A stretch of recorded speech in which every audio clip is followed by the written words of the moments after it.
దేవునికి మహిమ కలుగును గాక. ఆమేన్.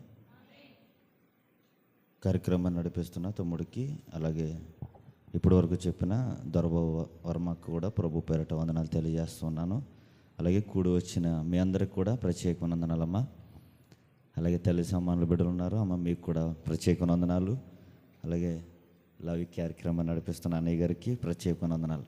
ఎందుకంటే దూర ప్రాంతం నుంచి కూడా లైవ్లో చూస్తూ వారి దేవుని మనతో పాటు వారు కూడా సంతోషిస్తున్నారు. అందును బట్టి ఆ ప్రయాసను బట్టి దేవుడి బిడని మన ప్రయాసను దీవించునుగాక. అరే బుక్స్ పాకినట్టునమ్మా, సండే స్కూల్ కాదు ఇది, వెంటనే ఓన్లీ.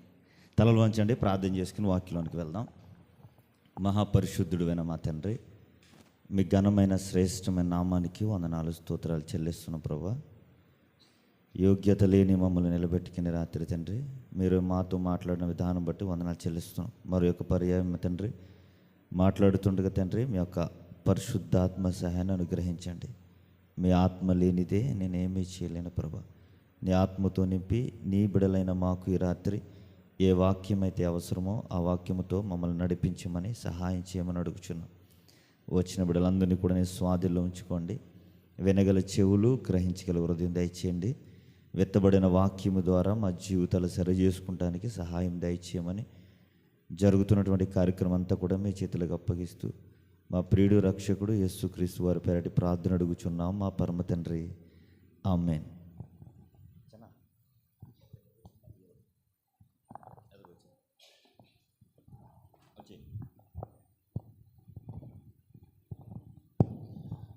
ఒకసారి గడిచిన వారంలో ఏం చెప్పుకున్నామో ఒకసారి గుర్తు చేస్తే ముందుకు వెళ్ళడానికి ప్రయత్నం చేస్తాను. అమ్మా, దేవుని యందు భయభక్తులు కలిగి నడుచుకోవాలి. అది తమ్ముడు చెప్పినట్టు ఉన్నాడు కదా. అమ్మ నేనేం చెప్పాను? పేలింది అవుట్. చెప్పండి, నేనేం చెప్పాను?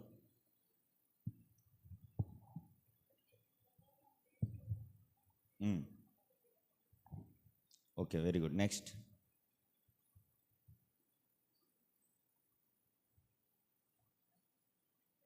చెప్పాలి.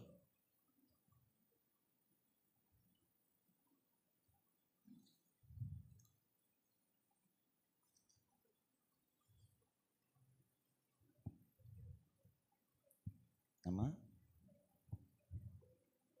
వినపడుతుందా? చెప్పండి, విన్నారా? మళ్ళీ చెప్పమంటారా? అదే మెసేజ్ చెప్పనా లేదంటే ముందుకు వెళ్ళనా?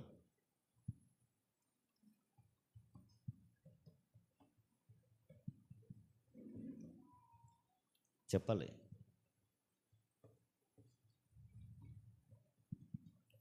మీరు చెప్పుకెళ్ళిపోండి, మా పని మాది అంటారా?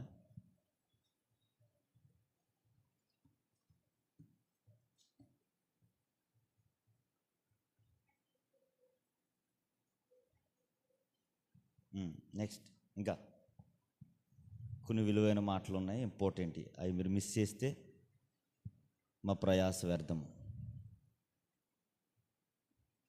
చూస్తున్నాము కానీ వినట్లేదంటారా? వింటున్నాము కానీ పట్టించుకోవట్లేదంటారా? చెప్పాలమ్మా, మీరు విన్నదే చెప్పండి, కొత్తది ఏమొద్దు, విన్నదే చెప్పండి.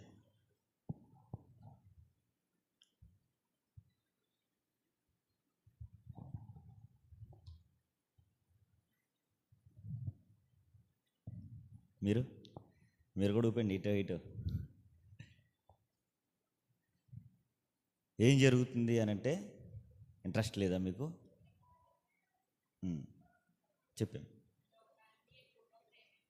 Okay, right. ఇంకా అందేవండి కొద్దిగా.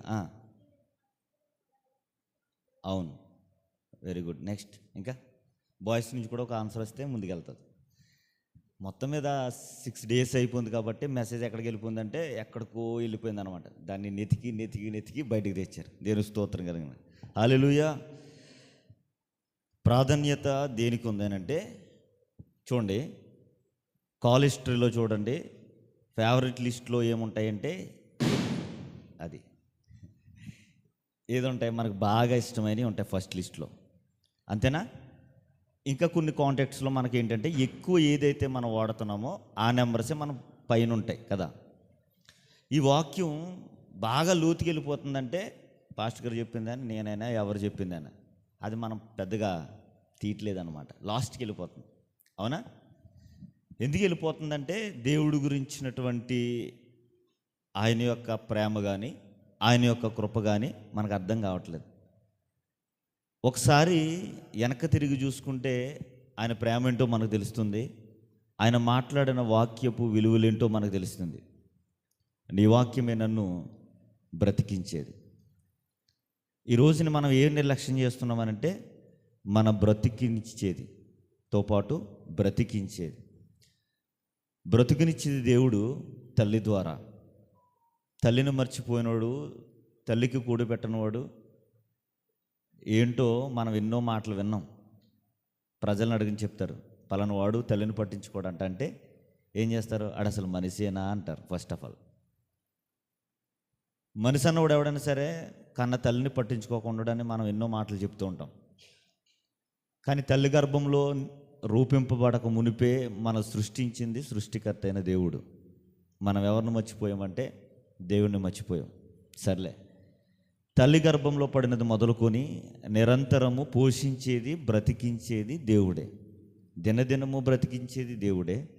బ్రతుకుతున్నటువంటి బ్రతుకునిచ్చింది కూడా దేవుడే. నీ వాక్యమే నన్ను బ్రతికించానంటే ఈరోజు మనం బ్రతుకుతున్నామంటే దేవుని యొక్క వాక్యము ద్వారా. దేవుని వాక్యము మనం బ్రతికిస్తున్నప్పుడు మనం బ్రతకటానికి ఏం కావాలి చెప్పండి? 4 మెతుకులు ఉంటే సరిపోతాయా? ఈరోజు ఉద్యోగం చేసుకుంటున్నాం, పనులు చేసుకుంటున్నాం, ఎన్నెన్నో ప్రయత్నాలు చేస్తున్నాం. ఈ విద్యలన్నీ దేనికి రా అంటే ఒక పెద్ద ఆయన అన్నాడంట, కోటి విద్యలు దీని కొరకే. ఈ గ్రౌండ్ ఏదైతే ఉందో దీని కొరకే. కోటి విద్యలు కూటు కొరకే. ఎంతకాలం తింటాం? 60 సంవత్సరాలు తింటాం, 70 సంవత్సరాలు తింటాం. 60-70 అవసరం లేదు, 30 దాటిందంటే అన్నం తింటగలేదు. తింటే ఏమవుతుంది? షుగర్ జమ్మని అలా లేచిపోద్ది. పోనీ మంచి ఆహారం తిందాం, టేస్టీగా సాల్ట్ కలుపుకుందామంటే బీపీ రేజ్ అయిపోతుంది.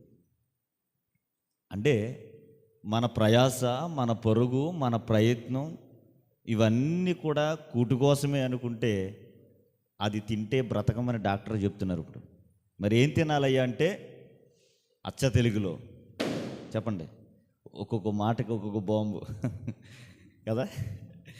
ఏం తినాలంటే ఒక మాటలో చెప్తున్నారు, పలానా ఆకు జ్యూస్ చేసుకుని తాగండి ఎర్లీ మార్నింగ్, షుగర్ కంట్రోల్లో ఉంటుంది.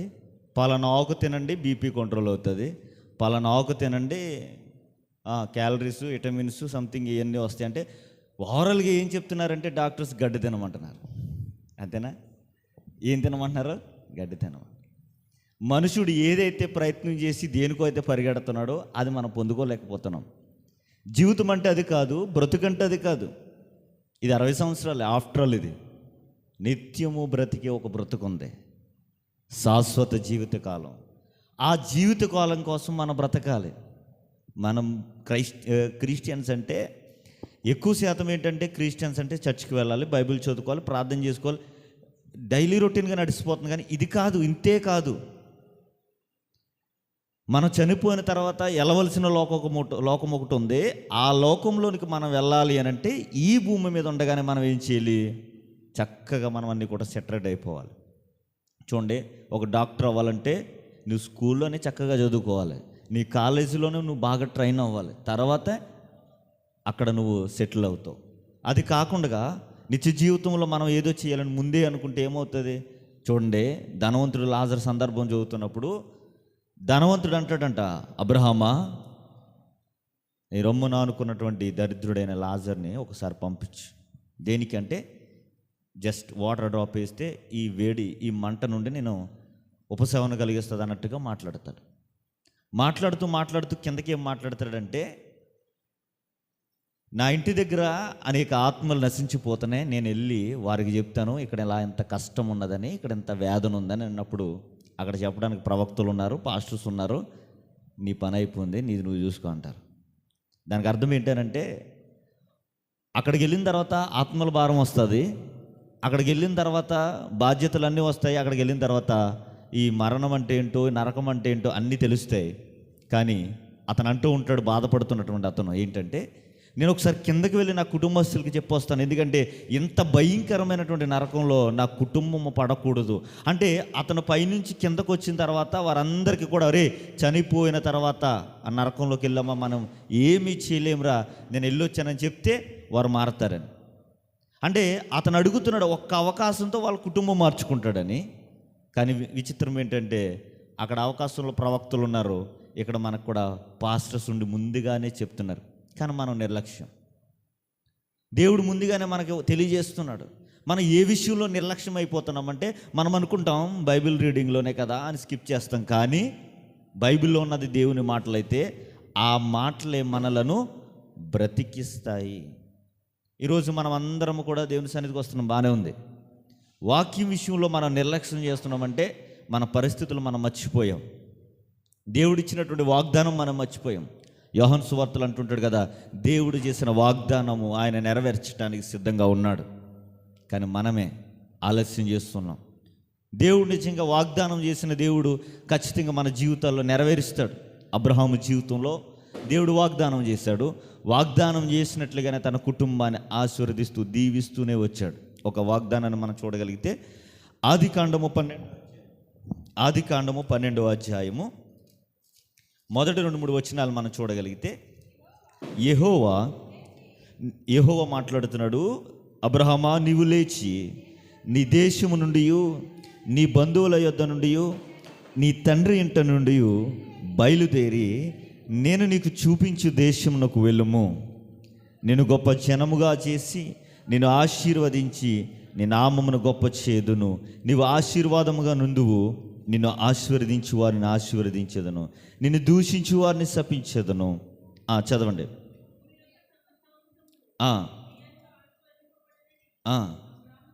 అబ్రహాముతో అనగా యెహోవా అతనితో చెప్పిన అతనితో కూడా వెళ్ళాను. అబ్రహాము బయలుదేరినప్పుడు 75 ఏండ్లు ఈడుగలవాడు. అబ్రహాము తన భార్య అయిన సారాయిని, తన సహోదరుని, కుమారుడైన లోతును పారానులో సరిపోద్దాం. ఇక్కడ చూడండి, దేవుడు అబ్రహాముని పిలిచాడు, వాగ్దానం చేశాడు. తన జీవితంలో చేసినటువంటి వాగ్దానం చూడండి. అబ్రహాము అలా చదువుతూ వెళ్ళిపోండి, మీరు అలా చదువుతూ వెళ్ళిపోతే ఒక దినాన్ని ఆయన ఏమైపోతాడంటే చనిపోతాడు. చనిపోయిన తర్వాత అబ్రహాముకు పుట్టింది ఎవరంటే ఇస్సాకు, ఇంకొకరు ఎవరమ్మా, ఇస్మాయిల్. ఇందులో ప్రాముఖ్యమైన వ్యక్తి ఇస్సాకు. అయితే ఇస్సాకు ఎవరు పుడతారు? యాకోబు, యాసావు.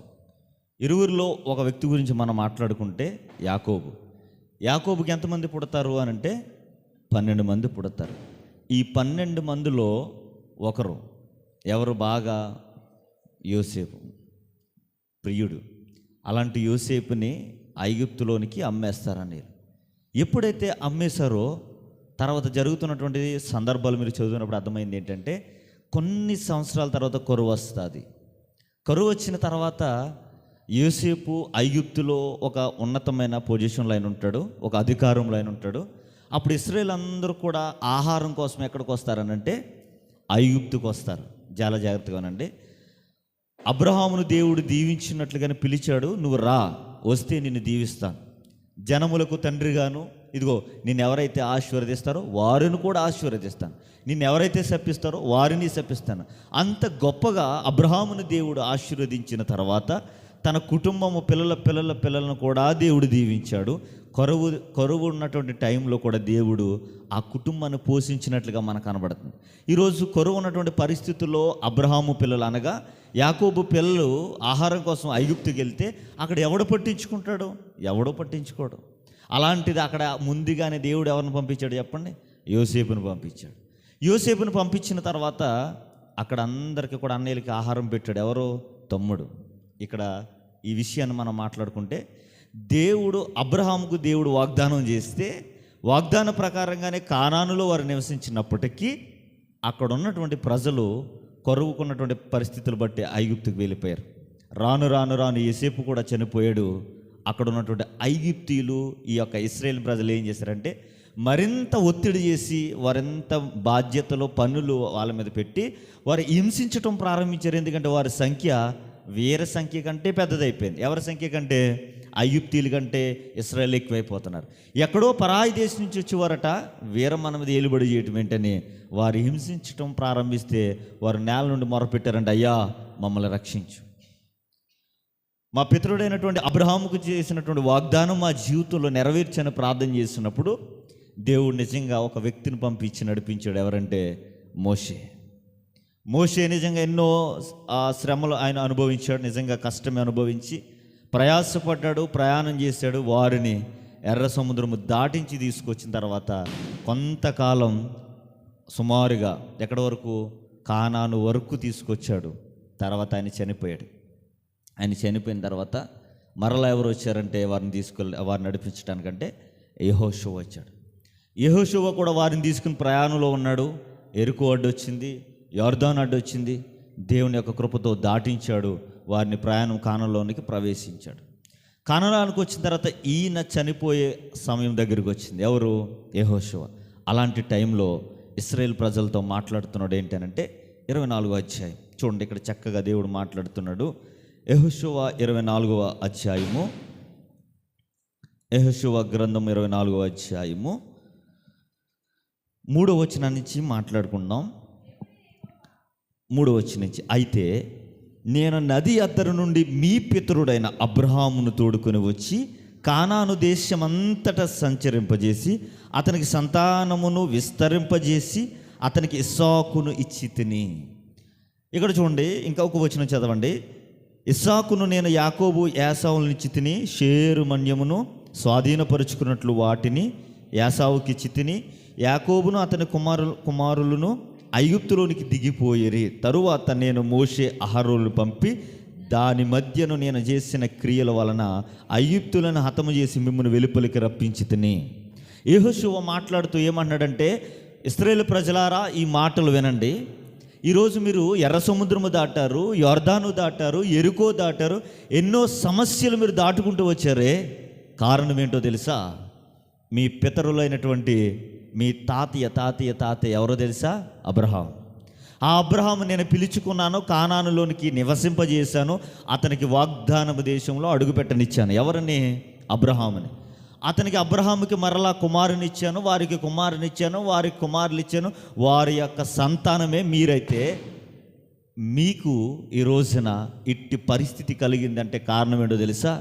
మీ పితరుడైనటువంటి అబ్రహాముకి చేసినటువంటి వాగ్దాన ప్రకారంగానే కానానులోనికి ప్రవేశింపజేశాను. అయితే కరువు వచ్చిన కానాను బట్టి ఐగుప్తులోనికి కొనుపోబడ్డారు. ఎవరు కొనుపోబడ్డారు అని అంటే చెప్పండి? 12 మంది పిల్లలు. ఈ 12 మందిలో ఆల్రెడీ ఒక ఆయన అక్కడ ఉండడం వలన ఏ విధమైన కరువు వారిని ఇబ్బంది పెట్టకుండా వారి జీవితం సాఫీగా వెళ్ళిపోయింది. వారి యొక్క అవిధేయత వల్ల ఐగుప్తీయుల యొక్క వాళ్ళని ఏలుబడి చేస్తే ఇదిగో మరలా మోషేని పంపించి విడిపించాను. వారు ఎన్నో తెగులు రప్పిస్తేనే కానీ వారు విడిపించలేదు. అవునా? ఐగుప్తు రాజు ఫరో వెళ్ళిపోండి అమ్మా ఇశ్రాయేల్ ప్రజలారా అన్నాడా? మేమందరం వెళ్ళిపోతామంటే వెళ్ళొద్దు అన్నాడు. మరి మోసే ఎన్నో వారి శ్రమలు వారికి ఇక్కడ చూడండి, ఐగుప్తులోనికి అనేకమైనటువంటి క్రియలు ఐగుప్తీలను హతము చేసి ఎన్నో రప్పిస్తే, శోధనలు వారి మీదకి వస్తే, తెగుళ్ళు వారి మీదకి వస్తే అయినా వారిని పంపించలేదు. 10 తెగుళ్ళ చేత వారిని బాధించి వారి పిల్లల్ని దేవుడు రక్షించాడు. ఎర్ర సముద్రము గుండా దాటించాడు.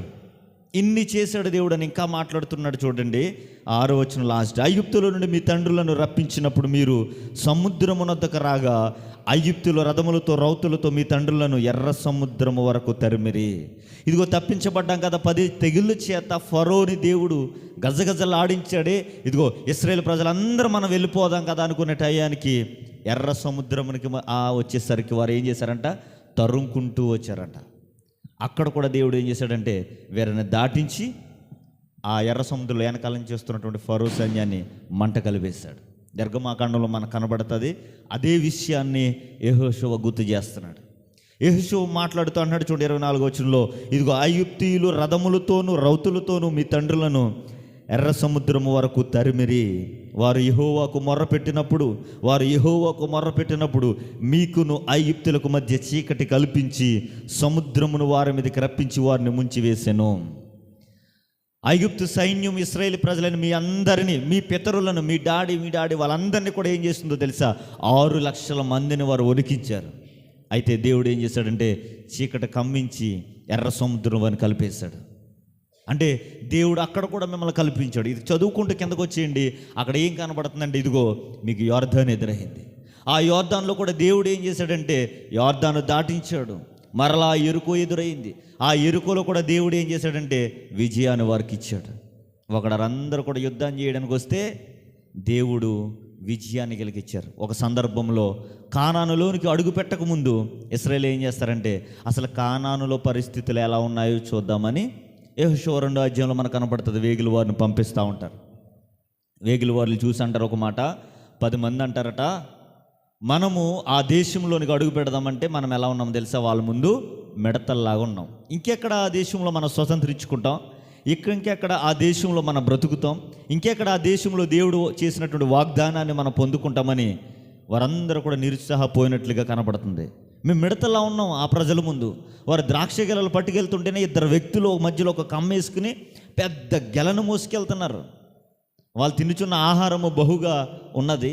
వారు మనుషులు చూస్తే ఎంతెంత మనుషులు ఉండి ఎంతెంత ఉన్నారు, మేము చూస్తే ఎంతెంత మిడతల్లా ఉన్నాం. వారు ముందు మేము వెళ్ళి ఫైట్ చేయాలంటే మా వల్ల అవ్వదు, మేము వారిని జయించి ఆ దేశంలో మేము పొందుకోవాలంటే మా వల్ల అవ్వదయ్యా అంటే ఇద్దరు యెహోషువ కాలేబులు అన్నారు, నమ్మదగిన దేవుడు మన పక్షాన ఉండగా ఖచ్చితంగా మనం పొందుకుంటామని ఆ రోజు సాక్షి ఇచ్చిన యెహోషువే వీరిని నడిపించడానికి సిద్ధమైపోయాడు. అదే యెహోషువ మాట్లాడుతున్నాడు, ఇదిగో మిమ్మల్ని రక్షించింది ఎవరో తెలుసా? దేవుడే. ఆ రోజు అబ్రహాముకు చేసిన వాగ్దానం మీ జీవితంలో నెరవేర్చడానికి ఎర్ర సముద్రం ఎదురైందా? దాటించాడు దేవుడు. ఇదిగో యోర్దాను ఎదురైందా? దాటించాడు దేవుడు. ఇదిగో ఎరుకో గోడలే మీకు అడ్డుగా నిలబడిపోయినాయా? దేవుడు దాన్ని కూల్చేశాడు. ఎన్ని సమస్యలు వచ్చినా, ఎన్ని అడ్డులు వచ్చినా దేవుడు చేసిన వాగ్దానాన్ని దేవుడు నెరవేర్చడానికి ప్రయత్నం చేస్తూనే ఉన్నాడు. కానీ మనుషుడు ఏం చేస్తున్నాడు తెలుసా? అటు అడుగు ఇటు అడుగు తప్పుడు అడుగులు వేస్తూ ఉన్నాడు. ఈ పరిస్థితులన్నీ కూడా వస్తున్నటువంటి జనాంగానికి యెహోషువ చెబుతున్నాడు, వివరిస్తున్నాడు. అయిపోయిన సందర్భం నిర్గమకాండం, ఆదికాండం 12వ అధ్యాయం నుండి జరిగిందంతా కూడా వివరిస్తున్నాడు అండి యెహోషువ. పిల్లలారా, మీకేమీ తెలీదు, మీకు నిజంగా ఏమి తెలీదు. మీ డాడీ ఎంత కష్టపడ్డారో తెలుసా? మీకు నిజంగా అడుగుతున్నాను, మీ డాడీ ఎంత కష్టపడ్డాడు మీకు తెలుసా? పోనీ మీ తాతయ్య ఎంత కష్టపడ్డాడు మీకు తెలుసా? మీ తాతయ్య వాళ్ళ తాతయ్య ఎంత కష్టపడ్డాడు తెలుసా? తెలియకుండా మనం ఏముంటో తెలుసా? ఇదంతా ఎవరిదో తెలుసా? చెప్పండి, ఎవరిది? నాది అంటాం. అనమా ఈ సైట్ ఎవరిదంటే ఈ సైట్ మాది. నీకెక్కడదే? మీ నాన్న కష్టపడ్డా? అవును. ఎంత కష్టపడ్డాడు నీకు తెలుసా? తెలీదు. పోనీ ఎక్కడదంటే మా తాతలు ఇచ్చారండి. మీ తాతకి ఎవరు ఇచ్చారు? ఊరికినే వచ్చిందా పైనుంచి? ఆయన ఎంత కష్టపడ్డాడో మనకు తెలుసా? నిజంగా తెలియదండి. ఈరోజు ఇశ్రాయేలు ప్రజలు వారి పితరులు ఎంత కష్టపడి అరణ్యంలో 40 సంవత్సరాలు ప్రయాణం అయిపోయారు. వీరికి తెలీదు. వీరు కొత్త తరం పుట్టుకొచ్చారండి. వారికి తెలియదండి. ఈ యెహోషువ ఈ వాక్యాలన్నీ జరిగింది అని 12వ అధ్యాయంలో దేవుడు చేసిన వాగ్దానం మొదలుపెట్టాడండి. ఎవరో? యెహోషువ.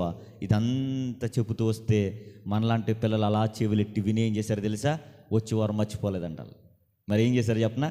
చూద్దాం, కింద చూద్దాం. చూడండి, 24వ అధ్యాయం 12వ వచనం, 14వ వచనం. కాబట్టి మీరు యెహోవా యందు భయభక్తులు కలవారై ఆయనను నిష్కపటముగాను సత్యముగాను సేవించుచు మీ పితరులు నది అద్దరిని ఐగుప్తులో సేవించిన దేవతలను తొలగ్ద్రోసి యెహోవానే సేవించండి. ఏమన్నాడు యెహోషువ?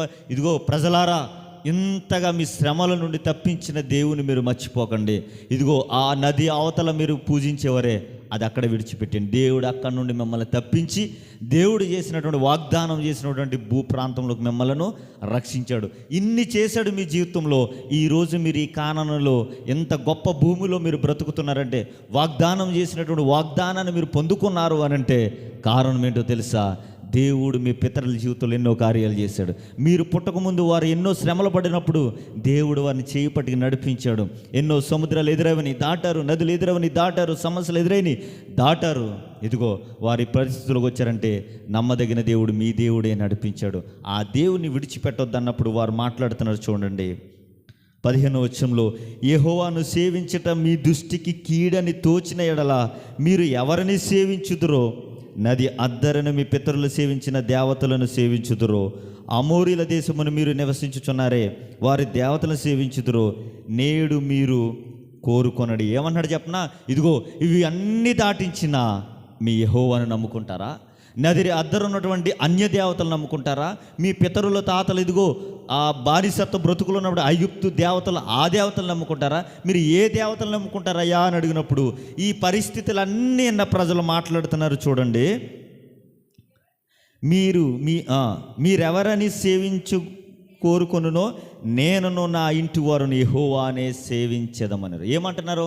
యెహోషువ, నువ్వు ఎవరినైతే మాట్లాడుతున్నావో, మీరు ఎవరైతే నమ్ముకున్నారో మేమును మా ఇంటి వారును యెహోవానే సేవిస్తాం.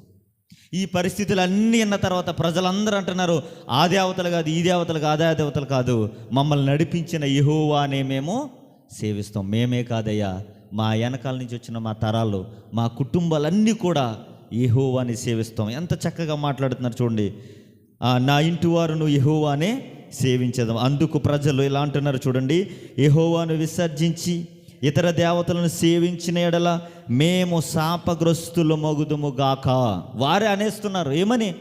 ఇంతగా రక్షించిన దేవుని గనక మేము నమ్మకపోతే, ఇంత శ్రమల నుండి దేవుడు విడిపించిన తర్వాత ఇంకా మూర్ఖంగా దేవుని నమ్మకపోతే దేవుడే మమ్మలను శపించునుగాక అంటున్నారు. ఎందుకంటే వారి పరిస్థితులన్నీ కళ్ళు ముందు కనబడుతున్నాయి. వారి పితరులు అబ్రహాముకు చేసిన వాగ్దానాన్ని దేవుడు వీరి జీవితంలో జరిగించడానికి ఎన్ని గండాల నుండి దాటించాడు చూడండి. అవన్నీ వారి కంటు ముందుకు వచ్చినప్పుడు ఏమైనాయో తెలుసా? మీరు నమ్ముతున్న యెహోవానే, నేనే కాదు నా ఇంటి వారు కూడా నమ్ముతాం.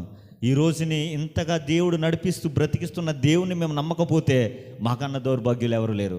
ఒకవేళ మేము నమ్మకపోతే దేవుడు మమ్మల్ని శపిస్తే దానికన్నా గొప్ప విషయం లేదన్నట్లుగా దేవుడే మమ్మల్ని శపించును గాకని వారి నోటితో వారే అంటున్నారు. ఈ మాటలు చదువుతున్నప్పుడు ఈరోజు ముందు పరిస్థితి మనం ఏంటా అని మన పరిస్థితి ఆలోచిస్తే, ఏంటయ్యా మన పరిస్థితి? మారక ముందు నరకానికి వెళ్ళిపోయినటువంటి మన పరిస్థితుల్లో దేవుడు ఒక చక్కటి స్థితిలో మమ్మల్ని నడిపిస్తున్నాడు కదా. ఈరోజు మన పితరులు, మన కుటుంబంలో ఉన్నటువంటి తల్లిదండ్రులు మారకపోతే మన పరిస్థితి ఏంటి? మన దేవుని ఎరిగి ఉండకపోతే మన పరిస్థితి ఏంటి? అదే ఐగుప్తు బానిసత్వపు పరిస్థితులు ఉండిపోయేవారు కదా. దేవుడు చేసిన వాగ్దానంలోనికి ఈరోజు మనందరము కూడా సంఘంలో కట్టబడిన వారిగా మనం ఉన్నాము అంటే మన పరిస్థితి వెనక్కి తిరిగి చూసుకుంటే అర్థమవుతుంది. మనం కష్టపడకపోవచ్చు ఈ రోజునే, మన శ్రమ పడకపోవచ్చు ఈ రోజునే. అది శారీరకంగా అయినా ఆత్మీయంగా అయినా మన ఇంట్లో ఉన్నవారు కష్టపడ్డారు, మన ఇంట్లో ఉన్నవారు శ్రమ పడ్డారు. వారి కష్టాన్ని, శ్రమను మనం చూస్తున్నప్పుడు మన పరిస్థితులు ఎలా నడుచుకోవాలో మనకు అర్థమవుతుంది. మన తల్లిదండ్రులు పడ్డ కష్టం ఏంటో మనకు తెలిసినప్పుడు ఈరోజు మనం ఎలా మసులుకోవాలో మనకు తెలుస్తుంది. ఈరోజు మనం ఇష్టానుసారంగా ఉంటున్నామంటే మన పేరెంట్స్ కష్టాన్ని మనం మర్చిపోయాం. ఈరోజు దేవుని సన్నిధిలో మనం నెగ్లెక్ట్ చేస్తున్నామనంటే దేవుడు పడ్డ శ్రమ, సేవకులు పడ్డ శ్రమ, మన తల్లిదండ్రులు పడ్డ ప్రయాస, ఇవన్నీ మర్చిపోయామని. అలాంటి మర్చిపోయిన తరానికి యెహోషువ మాట్లాడుతున్నాడు. ఇదిగో నీ పరిస్థితి వెనక తిరిగి చూడమంటున్నాడు. పరిస్థితిని అంతా వివరించాడు. వారి నోటంటూ వచ్చిన మాట, అయితే మేమందరము యెహోవానే సేవిస్తాం. మేమే కాదయ్యా, మా ఇంటి వారు అందరూ కూడా యెహోవానే. కిందకు మాట్లాడిన చక్కటి విషయాలు అక్కడ మాట్లాడుతున్నాడు. 17వ వచనంలో, ఐగుప్తు దేశమును దాసుల గృహములో నుండి మనలను, మన తండ్రులను రప్పించి మన కన్నుల ఎదుట ఆ గొప్ప సూచక్రియలను చేసి మనము నడిచిన మార్గములన్నిటిలోను మనం వెళ్ళిన ప్రజలందరి మధ్యను మనలను కాపాడిన యెహోవాయే మన దేవుడు. ఒప్పుకుంటున్నారండి? ఆ నది అవతల, ఈ నది అవతల ఐగుప్తులు ఈ దేవతలు కాదండి, మనల్ని నడిపించిన దేవుడే మన దేవుడు. మన పోషిస్తున్న దేవుడే మన దేవుడు. మన తల్లిదండ్రుల కష్టాల్లో దేవుడు దాటించాడు కదా, ఆ దేవుడే మన దేవుడు. ఇదిగో మన కుటుంబాలను ప్రస్తుతం ఇలా నడవనిస్తున్నాడే, పోషిస్తున్నాడే, ఆయనే మన దేవుడు ఒప్పుకుని ఇంకా మాట్లాడుతున్నారు చూడండి చక్కగా. యెహోవా దేశంలో నివసించిన అమోరీయులు మొదలైన ప్రజలందరూ మన ఎదుట నివసించకుండా వారిని తోలివేసిన వాడు యెహోవాయే. యెహోవాని సేవించదము, ఆయనే మా దేవుడు అని ప్రత్యుత్యం ఇచ్చిరి. ఈరోజు మన బ్రతికిస్తున్న దేవుని మనం మర్చిపోయామంటే మన కోసం పడ్డ ప్రయాసం మనం మర్చిపోయాం. సేవకులు మన కోసం పడిన కష్టాన్ని మర్చిపోయాం. తల్లిదండ్రులు మన కోసం పడినటువంటి ప్రయాసం మనం మర్చిపోయాం. దేవుడు మన కోసం హెచ్చించినటువంటి ఆ వేదన, ఆ బాధ, అవన్నీ మనం మర్చిపోయాం. యెహోషువ నిలబడి మాట్లాడుతున్నాడు. నీ కుటుంబం ఏ పరిస్థితిలో నుంచి వచ్చిందో ఒకసారి గుర్తించుకో ప్రియమైన సంగమా. ఈరోజు మన కుటుంబాలు ఆలోచించండి. ఈరోజు మనం 10,000, 20,000, 30,000 ఫోన్ వాడుతున్నాం. ఒకప్పుడు ఫోన్ ఉందా? ఈరోజు టైల్స్లో మనం తిరుగుతున్నాం. మట్టి నేలలో ఉండేవారేమో మన తల్లిదండ్రులు. బిల్డింగ్లో, డాబాల్లో మనం స్టేర్ బిల్డింగ్స్ వేసుకుని, సీలింగ్స్, ఫ్యాన్లు వేసుకుని, ఏసీలు వేసుకుంటున్నాం కదా. మన తల్లిదండ్రులు అడగండి, మేము పుట్టకముందు, మీ పెళ్ళి అవ్వకముందు మీ పరిస్థితి ఏంటని. ఏంటి తెలుసా వాళ్ళ పరిస్థితి?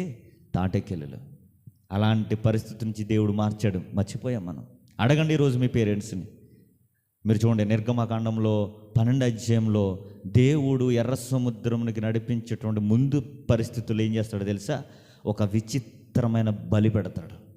ఆ విచిత్రమైన బలి దేనికో తెలుసా? ఆ విచిత్రమైన బలి జరిగిస్తున్నప్పుడు, పండగ జరిపిస్తున్నప్పుడు, ఆ పండగలో పిల్లలు అడుగుతారంట తల్లిదండ్రులు. ఏమని అడుగుతారు? నిర్గమకాండం ఒకసారి చూద్దాం. ఒకసారి నిర్గమకాండం ఒకసారి చూడండి.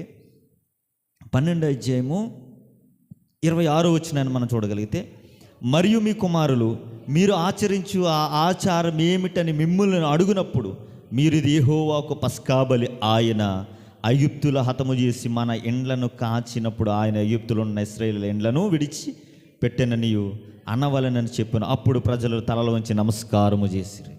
ప్రజలు ఎప్పుడు నమస్కారం చేశారంటే, వారికి దేవుడు వారికి పితరులుగా చేసినటువంటి ఆ సహాయం, దేవుడు వారిని కాపాడినటువంటి విధానం, అది ఎప్పుడైతే తెలుస్తుందో. చూడండి, పిల్లలు అడుగుతారని ఒక సూచన పెట్టాడు దేవుడు. నిజంగా పిల్లలు అడగాలండి. మనం ఏం అడుగుతాం తెలుసా?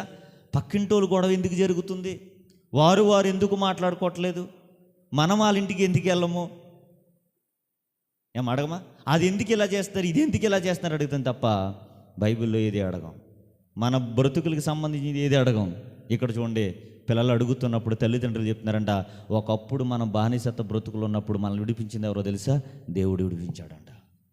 చూడండి, ఎప్పుడైతే మన పరిస్థితి వెనక్కి తిరిగి చూసుకుని ఆలోచిస్తామో మనకు అన్నీ కనబడతాయి. సహాయం చేసిన దేవుడు గుర్తొస్తే అనిపిస్తుంది, దేవా నిన్ను తప్ప నేను ఇంకెవ్వరిని సేవించను. ఆయన సేవించడం అంటే ఇలా దండం పెట్టుకుని ముద్దు పెట్టుకోవడం కాదు. ఏంటి చెప్పనా? హృదయపూర్వకంగా ఆయన ప్రార్థనలో సహవాసం చేయటం, హృదయపూర్వకంగా ఆయన మాటలు. ఇదిగో మన చేతులు 66 పుస్తకాల్లో, ఇదిగో 66 పుస్తకాలు మన చేతులు పెట్టాడు దేవుడు. ప్రతి మాట ఆయన మాట్లాడిందే. ఈరోజు మనం ఏం చేస్తాం తెలుసా? ఆయన ఏం మాట్లాడారో చదువుకో, నువ్వేం చేయాలో చెప్తాడు. నువ్వు అలా కనిపెట్టు ప్రార్థనలో. ఆయన సమాధానం ఎలా ఇస్తాడో తెలుసా? ఇందులో ఉంటుంది. అప్పుడు నీకు తీసిన వెంటనే అర్థమవుతుంది, నిజంగా నేను ప్రార్థన చేశాను, నా సమాధానం బైబిల్లో నుంచి వచ్చింది. ఆయన ఆల్రెడీ సమాధానం ఇచ్చేశాడు. నువ్వు ప్రార్థనలో కనిపెట్టాలి. దేవుడు నీతో నేరుగా మాట్లాడుతుంటాడు. కొంతమంది ప్రసంగం చేస్తున్నప్పుడు అందరికీ ఎక్కదండి. ఒక మాట చిన్న మాట ఒకరికి ఎక్కుతుంది, వారిని అలా బలపరిచేస్తుంది. అంతే, చిన్న మాట. ఈ రోజున ఇశ్రాయేలు అందరూ కూడా అంటున్నారు, దేవా మీరు తప్ప మాకు వేరే దేవుడు లేరు, మమ్మల్ని రక్షించి, మా పితరులు రక్షించి, మమ్మల్ని నడిపించి, మమ్మల్ని పోషిస్తున్న దేవుడు మీరే మా దేవుడయ్యా, మాకు వేరేదొద్దు అని అంటున్నారంటే పరిస్థితులన్నీ వారన్నారు. ఈరోజు మన పరిస్థితులను ఒకసారి వెనక్కి తిరిగి చూడండి. ఏ పరిస్థితుల్లో ఉండిపోయిన వారమో దేవుడు ఏ పరిస్థితుల్లో మనల్ని నడిపిస్తున్నాడు. ఎటువంటి భయంకరమైన పరిస్థితుల్లో మనం ఉండేవారమో, నడిచేవారమో, ఇప్పుడు మన పరిస్థితులు ఏంటి? ఒక రకంగా ఒకప్పుడు మన బ్రతికేంటి, ఇప్పుడు మన బ్రతికేంటి? ఎప్పుడైనా ఆలోచించారా చెప్పండి? ఇప్పుడు మనం చేస్తున్నటువంటి విధానము, మనం చేస్తున్నటువంటి కోరికలు, మనం చేస్తున్నటువంటి పనులు చూడండి. ఒకప్పుడు మన పరిస్థితి ఏంటో చూడండి. ఆలోచించండి. ఎప్పుడైనా మీ తల్లిదండ్రులు అడిగిన ఇంటికి వెళ్ళి, అమ్మా ఈరోజు ఇంత కాస్ట్లీ బట్టలు వేసుకున్నాను కదా, ఇంత కాస్ట్లీ వాచ్, ఇంత కాస్ట్లీ స్లిప్పర్సు, ఇవన్నీ ఇంత విలువైన వేసుకున్నాను కదా, అమ్మ నేనున్న ఈ వయసులో నువ్వు కూడా ఎలా ఉండేదాను అమ్మా అని అడగండి. ఏమంటారు? మీ డాడీ ఎలా ఉండేవారా? వాళ్ళకున్నా లేకపోయినా మనకు పెడుతున్నారంటే పరిస్థితులు మనం అర్థం చేసుకోవాలి. ఆ పరిస్థితులు నువ్వు అర్థం చేసుకోగలిగితే, ఆ మనసు నీకుంటే, ఎందుకంటే కళ్ళుతో చూస్తున్నప్పుడు తల్లి పడుతున్న శ్రమ నువ్వు గమనించగలిగితే, తండ్రిని శ్రమ నువ్వు గమనించగలిగితే, ఆ శ్రమ నువ్వు గమనించగలిగినప్పుడు ఖచ్చితంగా నీ వెనక పడుతున్నటువంటి దేవుడి యొక్క శ్రమ కూడా నీకు అర్థమవుతుంది. కనబడుతున్న తల్లిదండ్రులే నువ్వు గమనించలేనప్పుడు, కనబడుతున్న తల్లిదండ్రులకే మనం విలువలేనప్పుడు, కనపడిన దైవం నీకు పెద్ద లెక్కేం కాదు. ఈరోజు ఆలోచించండి. దేవుని వాక్యం యెహోషువ మాట్లాడుతున్నాడు. అబ్రహాముకు చేసినటువంటి వాగ్దానము వారి జీవితంలో నెరవేర్చడానికి దేవుడు ఎన్నో దాటించాడు. ఎంతోమంది జీవితాలు భక్తులు దేవుని కోసం అర్పించేసుకున్నారు. మోషే చూడండి, తన వైవాహిక జీవితం మొత్తం అంతా కూడా చూడండి, 40 సంవత్సరంలో ఇదిగో ఎంజాయ్ చేశాడు. 40 సంవత్సరంలో అరణ్యంలో నలిగిపోయాడు. ఎందుకో తెలుసా? దేవుడు ప్రయాణం 40 సంవత్సరాల కోసం తన జీవితం అంతా కూడా అర్పించాడు. ఒక యెహోషువ చూడండి, దేవుడి కోసం తన జీవితాన్ని త్యాగం చేశాడు. ఎందుకంటే ప్రజలను నడిపించడానికి. ఈ పరిస్థితులన్నీ వరన్నప్పుడు ఒకే ఒక మాట, దేవుడు మా జీవితంలో చేసిన ఈ వాగ్దానం నెరవేర్పు, ఈ ఆశీర్వాదం ఎక్కడదంటే ఆయన చేసిన వాగ్దానమే మా జీవితంలో నెరవేరిందని వారు గమనించి దేవుని ఆరాధించారు. ఈ రోజున మనస్తృప్తిగా దేవుని ఆరాధించాలంటే, విలువలతో మనం ఆరాధించాలంటే, భయము భక్తి కలిపి రావాలనంటే దేవుడిని ఏ విధంగా రక్షించుకుంటున్నాడో, ఆయన తన కుమారునే పంపించి నీ కొరకు నా కొరకు ఆయన బలి ఇచ్చాడంటే ఇంతకన్నా ఏం కావాలి? పరిస్థితులు వెనక తిరిగి చూస్తే ఇవే కనబడుతున్నాయి. మరణానికి వెళ్ళిపోవలసినటువంటి మనలను కూడా దేవుడు ఏం చేశాడట?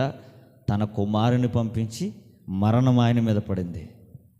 చూడండి, ఆలోచించండి ప్రియమైన సంగమా, యూత్ బిడ్డలైన మనందరం కూడా ఈ రోజునే మనకున్నది కదా అని మనం ముందుకు వెళ్ళిపోతుంటాం. ఒక్కోసారి అప్పుడప్పుడు ఏం చేయాలి తెలుసా? వెనక తిరిగి చూస్తూ ఉండాలి. మా అమ్మ పరిస్థితి ఏంటి, నాన్న పరిస్థితి ఏంటి, నా పరిస్థితి ఏంటి? అసలు పరిస్థితులన్నీ కూడా మీరు అంచనా వేయగలిగితే, ఆ పరిస్థితుల్లో మీ ఆలోచనలు మీరు నడవగలిగితే ఖచ్చితంగా దేవుని యొక్క పరిస్థితులు కూడా మీరు అర్థం చేసుకుంటారు. అర్థం చేసుకుంటే ఏమవుతుందో తెలుసా? ఏమంటున్నారు ప్రజలు విన్న తర్వాత?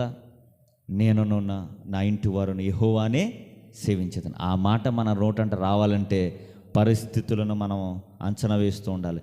జరిగిన పరిస్థితులన్నీ కూడా దృష్టిలో పెట్టుకోవాలి. అవన్నీ దృష్టిలో పెట్టుకుంటే చాలామంది సాక్ష్యం విన్నప్పుడు చెప్తారు, చూడండి నా పరిస్థితి ఎలా ఉండేది, దేవుడు నన్ను రక్షించుకున్నాడు. నా పరిస్థితి ఎలా అయిపోయింది, ఇదిగో మరణకరమైన పరిస్థితుల్లో నేనున్నాను, దేవుడు నన్ను రక్షించాడని దేవుని విడిచిపెట్టరు. ఎందుకో తెలుసా? ముందు జీవితం అంతా వాళ్ళు గుర్తుంటుంది, దేవుడు చేసిన కార్యాన్ని, వాగ్దానాన్ని వారు గుర్తుపెట్టుకుంటారు. ఇంకా ఆ వాగ్దాన ఫలాన్ని అనుభవిస్తూనే ఉంటారు. ఈరోజు దేవుడు మనకు చేసిన వాగ్దానాలు, అనేకమైన వాగ్దానాలు ఉన్నాయి. అవన్నీ మనం పొందుకోవాలంటే ఖచ్చితంగా దేవుడు ఏ పరిస్థితుల నుండి మమ్మల్ని నడిపిస్తున్నాడో, ఏ పరిస్థితులు గుండా మనల్ని నడిపిస్తున్నాడో, పోషిస్తున్నాడో అది మనకు గుర్తెరగాలి. యెహోషువ మాట్లాడుతూ ఇదిగో నీ పరిస్థితులు ఇవి అని తెలియజేశాడు. వారు అంటున్నారు, నేను నా కుటుంబం యెహోవానే సేవించదమని. అప్పటి నుండి వారు యెహోవాను విడిచిపెట్టలేదు. ఈరోజు మనం కూడా దేవుని ఎరిగిన వారు మనందరం కూడా, దేవుని తెలుసుకున్న వారు మనందరం కూడా పరిస్థితులు ఎరిగిన వారమై ఉంటే ఖచ్చితంగా దేవుణ్ణి విడిచిపెట్టం. ఈరోజు అనేక మంది ఆబ్సెంట్ అయ్యారంటే యెహోవానే సేవించదమని మొన్నటి వారం అన్నారు. ఈ వారం ఏమైపోయారంటే సేవించటం మానేశారా? అంటే వాళ్ళ పరిస్థితులను చూడలేకపోతున్నారు. ఒక్కొక్కరు అంటూ ఉంటారు కదా, నేను ముగిస్తాను, వాడు ఎంతగా ఎర్రవీగిపోతున్నాడంటే వాడు వెనక్కి తిరిగి చూసుకుంటే వాడి పరిస్థితి ఏంటో తెలుస్తుంది అంటారు. మనం ప్రతి పనిలో కూడా ఏం చేయాలంటే వెనక్కి తిరిగి చూసుకోవాలంటే మన పరిస్థితి ఏంటి, మనం ఏంటి, దేవుడు మనల్ని ఎలా రక్షించుకున్నాడు, ఎలా కాపాడుకున్నాడు, మన బ్రతుకులేంటి, ప్రతిదీ గుర్తు తెచ్చుకుంటే మనం దేవుని విడిచిపెట్టమండి. కనుక యవనస్తులైన మనందరం కూడా ఒక మాట గుర్తుపెట్టుకోండి, దేవుడు నన్ను ఎలా నడిపించాడు, దేవుడు నా కుటుంబాన్ని ఎలా రక్షించాడు, దేవుడు మా కుటుంబాన్ని ఎలా పోషిస్తున్నాడు, దేవుడు మమ్మల్ని ఎలా బ్రతుకునేస్తున్నాడు. ఈ 4 విషయాలు జీవితాంతకాలం గుర్తుపెట్టుకుంటే ఖచ్చితంగా దేవుని విడిచిపెట్టాం. ఏ పరిస్థితుల్లోనైనా దేవుని విడిచిపెట్టాం.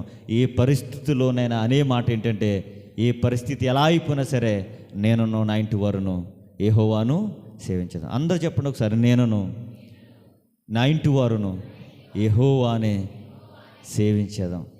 ఈ మాట నేను కాదు, మీ హృదయంలో నుంచి రావాలంటే పరిస్థితులు చూడండి, నిన్ను పోషిస్తున్నది ఎవరో చూడండి, మిమ్మల్ని రక్షిస్తున్నది ఎవరో చూడండి, మిమ్మల్ని సంరక్షిస్తున్నది ఎవరో చూడండి. మీరే అంటారు ఏంటంటే, అయ్యా నేను ఎప్పుడు నిన్ను విడిచిపెట్టనయ్యా, నేను ఎప్పుడు నిన్ను విడిచిపెట్టను. ఈ మాటలు గుర్తుపెట్టుకోండి. జీవితాంతకాలం కూడా ఆయన చేసిన మేలుని ఎప్పటికీ మర్చిపోద్దు. ఆయన మన పట్ల ఏం చేశాడయ్యా అంటే, దావీదు అంటూ ఉంటాడు కదా, దేవా నా పట్ల నీకున్నటువంటి తలంపులు లెక్కించేదని అనుకుంటుంది, కానీ లెక్క పెడతాం స్టార్ట్ చేసి నాకు తెలిసింది ఏంటంటే, ఆ ఇసుక రేణులు వలె ఉన్నాయి. బీచ్ కాడికి వెళ్ళి ఇసుక ఇలా తీసుకోండి, లెక్క పెట్టండి. చేతిలోనే నువ్వు లెక్క పెట్టలేకపోతే భూమి మీద ఉన్న ఇసుక లెక్క పెట్టగలదువా? అలా వర్ణించాడు దావీదు. ఏమనంటే, దేవా లెక్క పెడదాం అనుకున్నానయ్యా, కానీ అవి ఇసుక రేణుల వలె ఉన్నాయి. ఇంత కార్యాలు నా పట్ల నువ్వు జరిగించడానికి సిద్ధంగా ఉన్నావు దేవా, అది నా జీవితంలో జరగాలంటే మనం ఆయన విడిచిపెట్టకూడదు. కనుక యవన కాలంలో ఎన్నో సమస్యలు మనకు ఎదురవుతాయి, ఎన్నో పరిస్థితులు మనం మార్చడానికి ప్రయత్నం చేస్తే కానీ మనం వెనక్కి తిరిగి చూద్దాం మన దేవుణ్ణి, వెనక్కి తిరిగి చూద్దాం మన కుటుంబ పరిస్థితుల్ని, ఇంకా దేవుని విడిచిపెట్టాం. ఏదేమైనా కానీ, ఎలాంటి పరిస్థితులు ఎదురైనా కానీ మనం వెనక్కి తిరిగి దేవుని చూడగలిగితే, మన వెనకాల ఆయన ప్రయాసం మనకు అర్థమైతే, ఒక దావీదు మాట్లాడినట్లుగా, దేవా నా పట్ల నీకున్న తలంపులు బహు గొప్పవి. నిజంగా ఆ గొప్ప తలంపులు మనం గుర్తు చేసుకుంటే ఆయన విడిచిపెట్టాం. కనుక యవనస్తులు మన అందరం కూడా మనం బ్రెయిన్లో ఫిక్స్ అయిపోవాల్సింది ఏంటంటే, దేవుడు చేసిన కార్యములు ఎప్పటికీ మర్చిపోకూడదు. అలా మర్చిపోకుండా ఉండగలిగినట్లయితే మనం ఆయన విడిచిపెట్టాం. ఈరోజు ఎంతోమంది విడిచిపెడుతున్నారంటే ఆయన్ని మర్చిపోయారు. ఈరోజు ఆయన మర్చిపోయి, ఆయనకు దూరం అయిపోయి, ఆయన వాగ్దానములు పొందుకోలేక అనేక మంది ఉన్నారు. కానీ ఈరోజు ఆయన వాక్యం విన్న మనందరము కూడా ఆ వాగ్దానాలు పొందుకోవాలని, అబ్రహాముకు చేసిన వాగ్దానమే ఇంకా పెద్ద వాగ్దానం ఉంది. కంటిన్యూషన్ వీలైతే తర్వాత విందాం. అట్టి వాగ్దానం ఫలితము మన జీవితంలో ఫలింపజేయునుగాక. ఆమేన్. తలలు వంచండి, ప్రార్థన చేసుకుందాం. అందరూ కూడా తలలు వంచి ప్రార్థన చేసుకుందాం. దేవుణ్ణి అడుగుతాం, ప్రభువా అబ్రహాము జీవితంలో చేసినటువంటి వాగ్దానం, వారి యొక్క తరము వారికి మీరు ఇస్తున్నటువంటి ఆ ఫలితాలను మాకు దయచేయండి. దేవా మా జీవితంలో మీరు చేయాలనుకున్నటువంటి అద్భుత కార్యములు, వాగ్దాన ఫలాలు తండ్రి మా జీవితంలో ఫలింపచేయండి. దేవా ఇదిగో తండ్రి నాయన, మీరు చేసినటువంటి త్యాగం మేము మర్చిపోయామేమో, మమ్మల్ని పోషిస్తున్నటువంటి త్యాగం మేము మర్చిపోయామేమో తండ్రి, మమ్మల్ని నడిపిస్తున్నటువంటి విధానం మేము మర్చిపోయామేమయ్యా, మమ్మల్ని బ్రతికిస్తున్నటువంటి నీ మాటలు మేము మర్చిపోయామేమో ప్రభువా, క్షమించండి తండ్రి. నీ మాటల ద్వారా, నీ మాటలు బ్రతికినిచ్చే మాటలు తండ్రి, ప్రతి దినము నన్ను ధ్యానించడానికి సహాయం దయచేయండి. ప్రతి ఒక్కరు కూడా ప్రార్థన చేద్దామండి. ఆశ కలిగిన వారు వచ్చి సమయంలో ప్రార్థన చేయండి. అనంతరం ముగించడానికి ప్రయత్నం చేద్దాం. ఎవరైనా చేస్తారా? జోషిరామ్మ.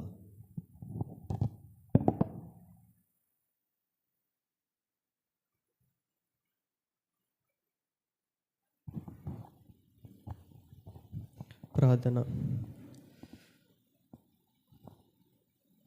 అత్యున్నతమైన మాకు గొప్పగల తండ్రి, నీకు లెక్కలేని స్థుతులు వందనాలు తెలియజేస్తున్నాం తండ్రి. ఎంతవరకు తండ్రి రంజిత్ నిలబెట్టిన మాతో అందరితో మాట్లాడిన దాన్ని బట్టి నీకు వందనాలు తెలియజేస్తున్నాం తండ్రి. నాయన ఎన్నో రీతులు, ఎన్నో పర్యాలు తండ్రి నాయన మేము తండ్రి మమ్మల్ని ఎంతగానో కాపాడుతున్నావు తండ్రి నాయన. మేము తండ్రి నాయనకి దూరంగా తండ్రి నాయన మేము తండ్రి నన్ను చేసిన మేలు తండ్రి నాయన మేము మర్చిపోతున్నామేమో తండ్రి నాయన. అట్టి రీతిగా వండుకోకుండా తండ్రి మేలు మేము జ్ఞాపకం చేసుకుంటూ, మీరు చేస్తున్న కార్యములు తండ్రి నాయన మేము జ్ఞాపకం చేసుకుంటూ తండ్రి నీ సన్నిధానంలో బలపడే భాగ్యాన్ని మాకు అందరికీ దయచేయమని అడుగుచున్నాను తండ్రి నాయన. నేను నా ఇంటి వారును తండ్రి నాయన యెహోవాని సేవిస్తామని తండ్రి నాయన ఆనాటి ప్రజలు, ఇశ్రాయేలు ప్రజలు ఎలా అవుతాయి అన్నారో తండ్రి, మేము కూడా తండ్రి నాయన మాకు తండ్రి నాయన మా కుటుంబాలతో తండ్రి నాయన మేము మిమ్మల్ని నాయన సేవించేవారు ఉండటానికి సహాయం దయచేయమని అడుగుచున్నాను.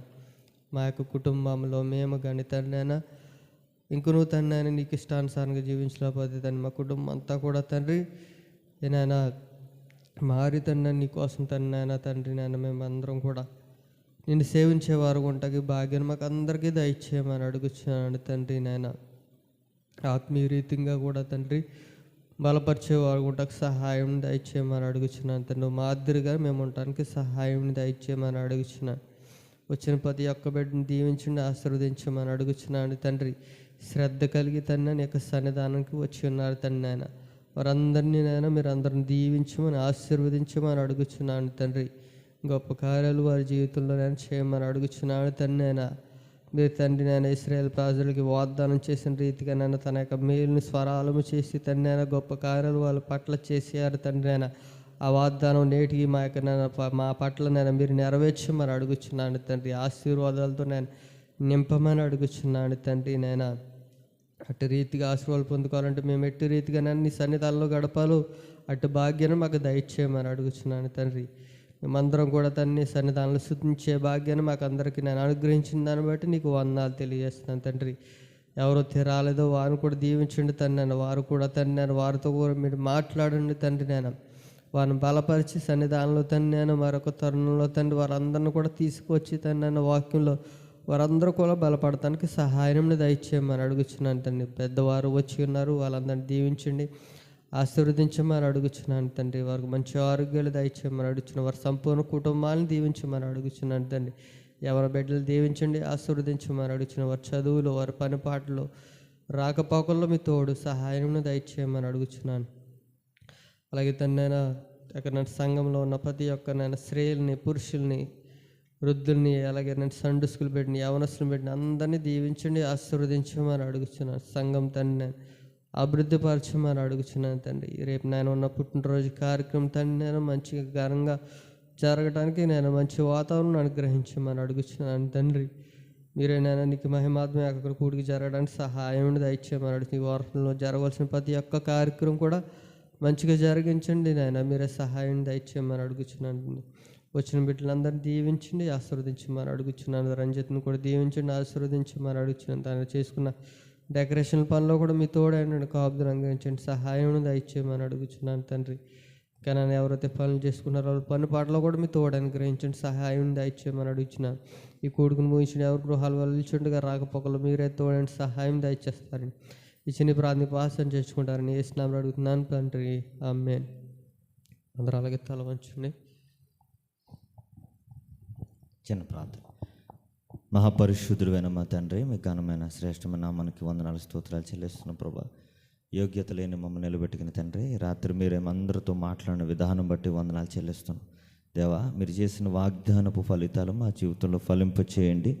దాన్ని ఎరిగిన వారుగా మేము ఉండడానికి సహాయం తెచ్చేయండి దేవాల. నాడు ఇశ్రాయేలు ప్రజలు అన్నట్లుగా తండ్రి నాయన మేమును మా ఇంటి వారము నాయన మేమే సేవించదము దేవా. అట్టి భాగ్యాన్ని మాకు దయచేయండి.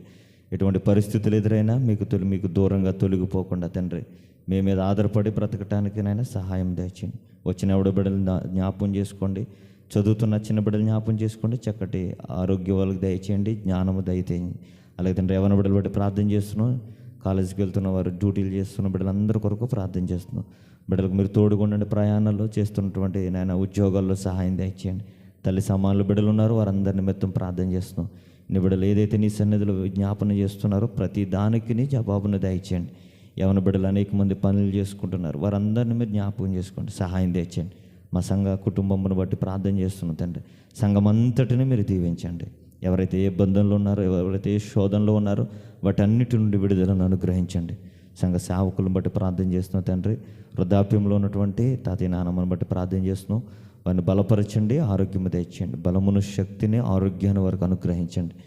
అలాగే తండ్రి నాయన సహకారిగా ఉన్నటువంటి మోషి గారిని బట్టి, పరిచర్లు నడిపిస్తున్నటువంటి వారి బిడ్డలు బట్టి ప్రార్థన చేస్తున్నాం. ఆంటీకినే బాబాయ్కినే మంచి ఆరోగ్యం దయచేయండి. పరిచర్లు బహుబలంగా వాడబడుతుండగా నేను సహాయం దయచేయండి. ప్రయాణాల్లో మీరు తోడుగొండండి, కృప చూపించండి తండ్రి. ఇదిగో తండ్రి నాయన జోషిని బట్టి, అలాగే తండ్రి సుసాను బట్టి ప్రార్థన చేస్తున్నాం ప్రభా. బిడ్డలు బట్టి వారి యొక్క ఆలోచనలు బట్టి ప్రార్థన చేస్తున్నాం. మీ చిత్తానుసారంగా నడిపించండి. తలలు వంచిన ప్రతి బిడ్డ జ్ఞాపం చేసుకోండి తండ్రి. అలాగే నా కుటుంబాన్ని బట్టి నన్ను బట్టి ప్రార్థన చేస్తున్నాం ప్రభా. చేస్తున్నటువంటి పరిచయలోను, అలాగే నా బిజినెస్లోను, వర్క్స్లోను మీరు సహాయం తెచ్చి, ప్రయాణాల్లోనూ తోడుకోండి తండ్రి. నాతో పాటు సహకరిస్తున్నటువంటి టీం అంతటి మీద నీ కృపించమని రాత్రి తలలు వంచిన ప్రతి ఒక్కరి కొరకు ప్రార్థన చేస్తాం. మీరు దీవించి ఆశీర్వదించండి. తిరిగి ఇంటి పిలుచుండగా ప్రయాణాలు మీరు తోడుకోండి. రేపటి దినాన జరగబోతున్నటువంటి ఆ యొక్క బర్త్డే కార్యక్రమం అంతట్లో మీరు తోడుకోండి. మంచి వాతావరణం అనుగ్రహించమని, మహిమకరంగా జరిగించమని, తలలోంచిన బిడ్డలు దీవించి మీరే సహాయం తెచ్చామని మా ప్రియుడు రక్షకుడు యేసుక్రీస్తు వారి పేరటి ప్రార్థన అడుగుచున్నాము మా పరమ తండ్రి, ఆమేన్. తండ్రి యొక్కయు, కుమారుని యొక్కయు, పరిశుద్ధాత్మ యొక్క అన్యోన్య సహవాసం ఎప్పుడు నెలప్పుడు కూడి వచ్చిన మనందరికీ సదాకాలము తోడే ఉండి నడిపించును గాక. ఆమేన్, ఆమేన్, ఆమేన్. అందరికీ వందనాలండి.